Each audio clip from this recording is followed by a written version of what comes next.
get to know that man before entering a situationship or a relationship with him. It is imperative that women learn to slow down and to get to know the person very thoroughly before entering into a friendship, situationship, or a relationship. Getting to know the man will stop you from any future unnecessary hurts, and you can know what you are actually getting yourself into if the relationship does proceed past the level of a friendship. You need to know this person's dating history, their at-home life currently, and how they grew up, and what do they want out of this relationship with you. The most important thing, the number one thing, is to figure out what is their dating history. Ask them when was their last relationship. How long was the relationship? Was the relationship off and on?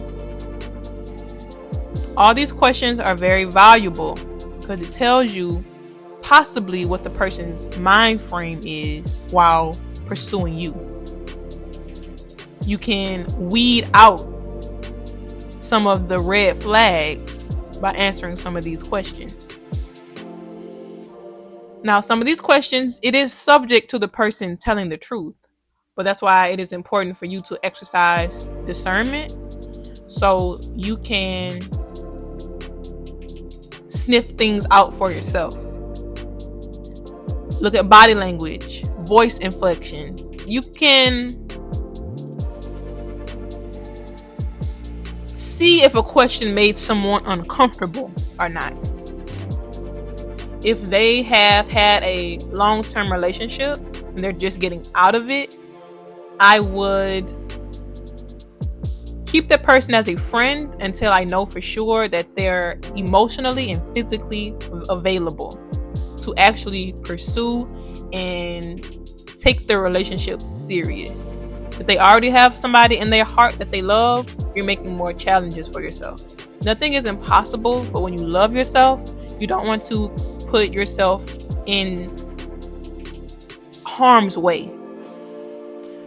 So if they just recently got out of a long-term relationship, that is a red flag.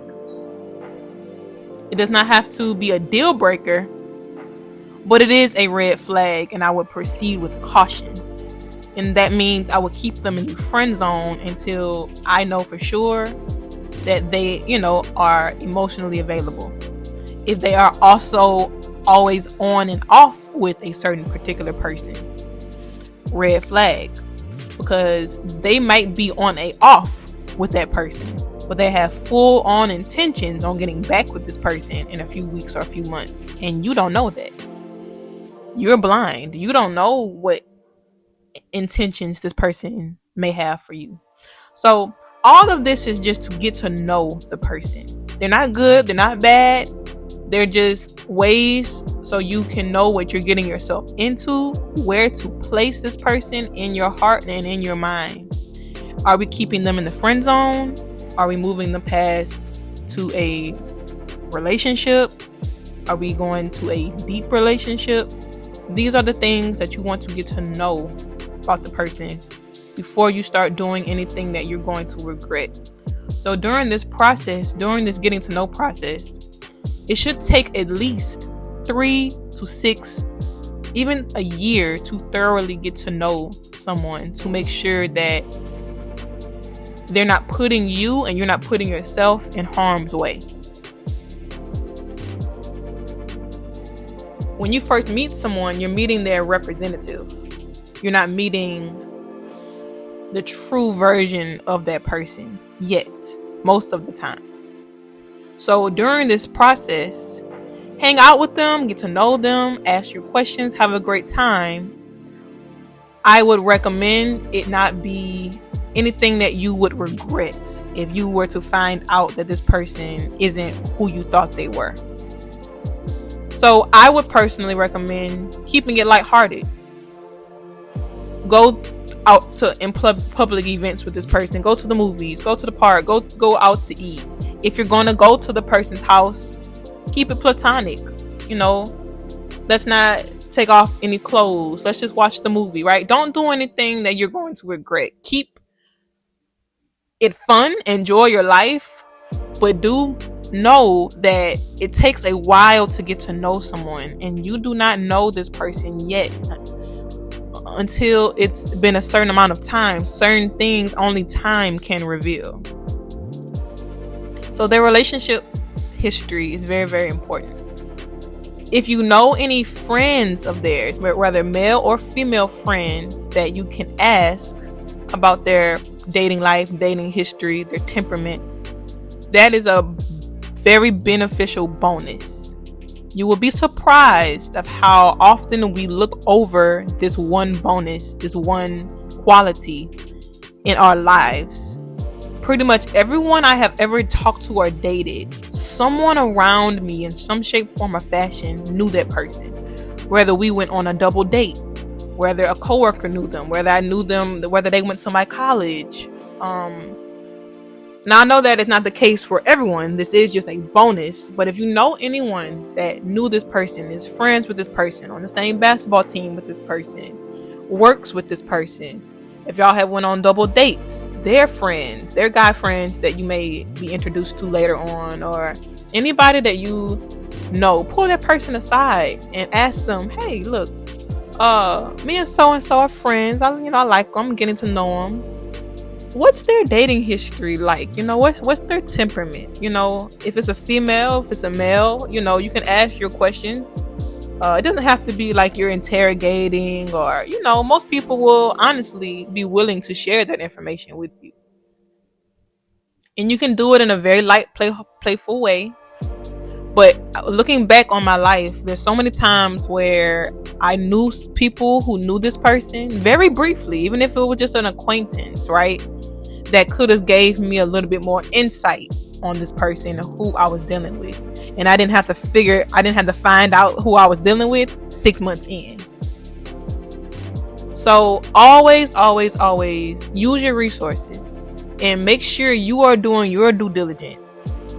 And you will be surprised, honestly, how people tell you the truth.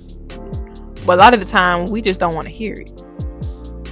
So taking the information you have, if they have just gotten out of a relationship, I would proceed with caution. Go slow. You can still go, but go slow.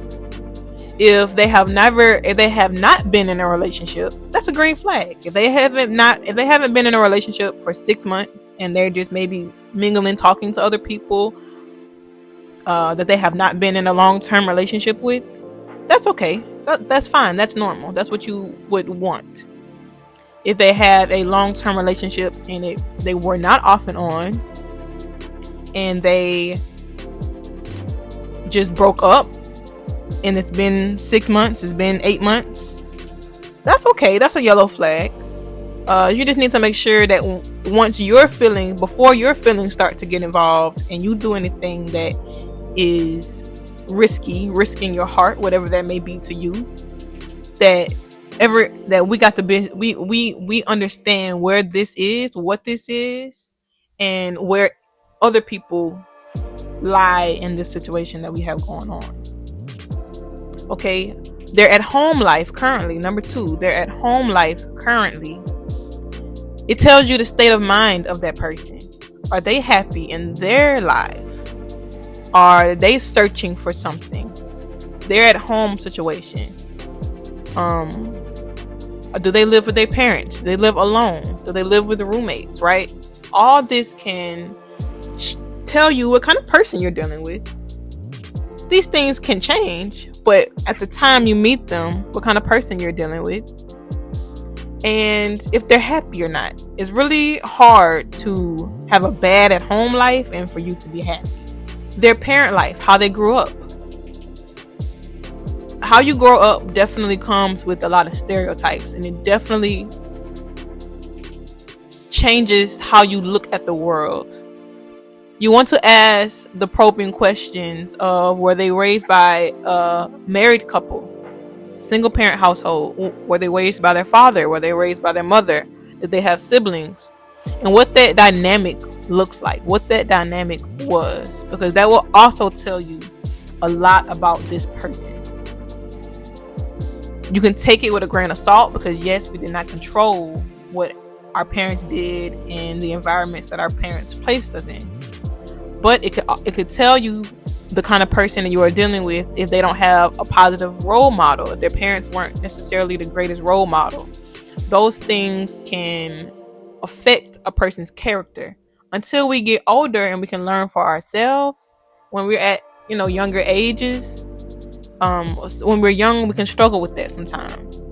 So you can give grace, but just know, okay, these things may be challenging for us to move forward with, and we need to make sure we're equipped if we want to go forward with this relationship. Okay, those are the main things of getting to know someone. In the beginning, I really recommend taking it slow. When I was young, I did not take anything slow. Rushed into almost every single relationship that I've ever been in. And looking back on it now, what I would advise my younger self, if I could go talk to my younger self and have her listen to me, I would tell her to slow it down. Where you going, baby girl? Slow it down. Growing up, I moved around a lot, so I didn't have time to build a lot of long-term relationships. I made friends very easily, but I never had the time to build long-term relationships because I moved around a lot as a kid. So when I got to my older adolescence, young 20s, I would move so fast and I didn't know to slow it down. It's okay. You're not a kid anymore. You're not going to change schools. You're not going to, these people are, you have time to slow down and get to know people. And it will save you so much heartache and pain if you slow down and get to know these people before putting your feelings in it. Just because somebody is physically attractive and just because they're a good person does not mean that they have good relationship skills. Relationship skills typically have to be learned. So everybody I have ever talked to or dated was a good person, and I was lucky for that, blessed for that. But both parties, me included, did not always have the best relationship skills, and I did not know all the time who I was really dealing with before I entered into a friendship relationship with said person. And a lot of the stuff that I went through in those relationships honestly could have been nipped in the bud if I just took a little bit of time to get to know that person, see what their temperament is, see their relationship patterns, and then I would know who I was dealing with so I could act accordingly and not place myself in the lion's mouth. Play with the lion, but walking myself into the lion's den, no, I would not have done that if I knew to ask the proper questions, hear the proper answers, and apply the information so I do not get hurt. Now, having the confidence, self-love, and the wherewithal to actually apply the information and be disciplined enough to walk away if need be, or only place this person in the friend zone, that's a whole nother conversation. Because getting the information, if you know that you like someone and say they do have a couple red flags, most of us, especially when we're young, will continue to go down the road even though we see red flags, because nobody has ever taught us what to do when we see a red flag and we like the person and we still want them in our life. Nobody's ever taught us what to do and what that looks like. I'm going to go into more detail in another video, but I will give a brief synopsis of what that would look like. Loving yourself. Don't love somebody else that you just met more than you love yourself. If they have red flags, it's okay to talk about them. It's okay to address them. Say, hey, look, I like you. I think you fly. I'm getting to know you. But you just said you just got out of a relationship, right? Okay, that's a little bit concerning for me. Can we talk about this? And then whatever is shared, whatever that looks like, whatever is shared, you say, okay, well, that sounds great, or not, whatever the person says. Would you mind if we take it slow? Would you mind if we get to know each other a little bit longer, so I can know that you're ready and I'm ready, and we don't get anybody hurt in the process? That is what that looks like. You can keep the person as a friend just because they have a red flag. You can enjoy their company. As long as you know, until this red flag is cleared up, you cannot move forward romantically with this person. That is how that is done. Okay? Get to know the person thoroughly before you enter a friendship, situationship, or relationship with this person. And it will save you lots of heartache. All right, until next time.